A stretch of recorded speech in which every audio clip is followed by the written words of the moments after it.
HarperCollins presents The Forgotten Book Club by Kate Storey, read by Sherry Baines.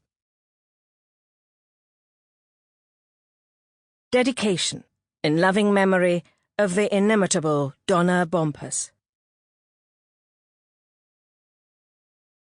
Chapter 1.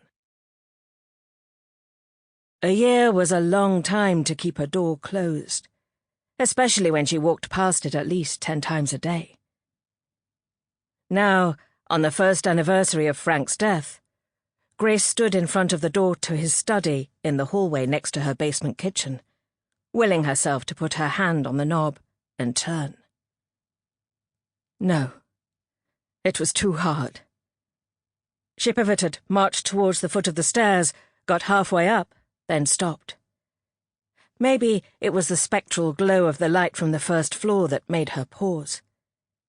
It shimmered through from the glass rooms Frank had built onto the back of their Victorian house, like a message from him, showing her he was still there in the brightness he'd meticulously designed to flow through the house. The thought caused a blockage in her throat.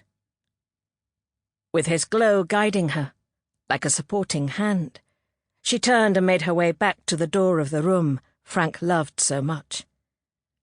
She took a gulp of air, turned the doorknob, and felt the mechanism click open. The darkness inside made her start. She had a vague memory of her daughter Rosie telling her she'd closed the curtains to protect the books, and that made sense, but it also meant the room had been cloaked in shadow for 12 months, and Frank would have hated that. Guilt propelled Grace across the room to the window. Her shin caught on the edge of the coffee table she'd forgotten was there. She yelped in pain. Swearing, she gave it a quick rub, then took hold of the heavy brocade curtains and yanked them wide open.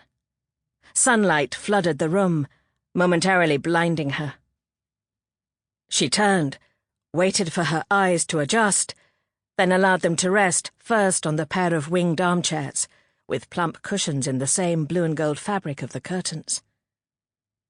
When the emptiness of the chairs threatened to overwhelm her, she turned her gaze to the wall opposite and to her left, where shelves painted in the same creamy grey as the walls heaved with books from floor to cornice.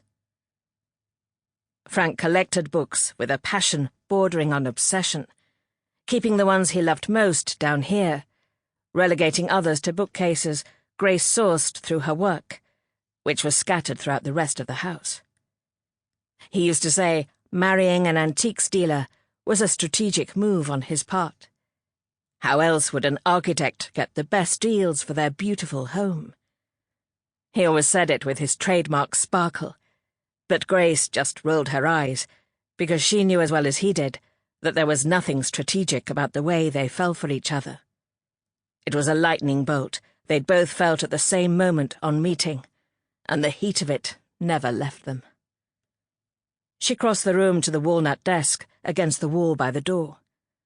The dappled wood was still as glossy as it had been when she and Frank ran their fingers over it in Simpson's Antiques almost 30 years ago, when they first renovated this house and filled it with the antique furniture Grace loved. Thanks to Frank's hard work and professional talent, a decade later, they'd saved enough money to build the 2-floor extension on the back, made entirely from glass. It was Frank's dream project, and just like him, it was innovative, quirky, and full of light. Grace picked up the framed photo from the desk and took it over to the chair near the window. Light shone on the dusty glass, and the picture blurred as Grace viewed it through her tears. She wiped her eyes, then pulled the sleeve of her linen tunic down over her hand and rubbed it over the glass. She stared at it then, the faces of her small family smiling back at her from the frame. Jude, Grace's grandson, was in the centre, sandwiched between his mum and dad, Rosie and Paz. Looking incredibly handsome in his graduation gown, his cap balanced precariously on his soft twists. Rosie's arm rested around Grace's shoulder, and Frank stood on the other side of Paz, with a grin that couldn't have been wider. Grace examined the photograph, scouring. Sample complete. Ready to continue?